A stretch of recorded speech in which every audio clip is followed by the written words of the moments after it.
ಕುಕ್ಕುತ್ತಮ್ಮ. ತೋಳ ಬಂದಿತ್ತಮ್ಮ. ತೋಳ ಬಂದತ್ತಮ್ಮ. ಹೂವು ಕುಯ್ಯೋತಿಮ್ಮ. ಹೂ ಕೊಯ್ಯಮ್ಮ. ಹಾವು ಕಚ್ಚಿತಮ್ಮ.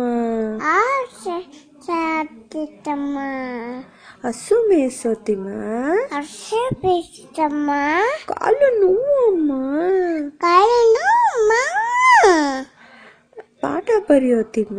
ಪಾಠ ಬೇತಮ್ಮ. ಬಳಪ ಖಾಲಿ ಅಮ್ಮ. ಪಾಠ ಖಾಲಿ ಅಮ್ಮ. ನೀರು ಸೇದತಿಮ್ಮ. ನೇಸಿಯಮ್ಮ. ಕೈ ನೋವಮ್ಮ. ಕಾಲು ನೋವು. ಕೈ ನೋವಮ್ಮ. ಊಟಕ್ಕೆ ಬಾರೋತಿಮ್ಮ. ಊಟಕ್ಕೆ ಬಾರೋತಿಮ್ಮ. ಊಟಕ್ಕೆ ಬಾತಮ್ಮ. ಓಡಿ ಬಂದೇನಮ್ಮ. ಊಟ ಬಂದಮ್ಮ.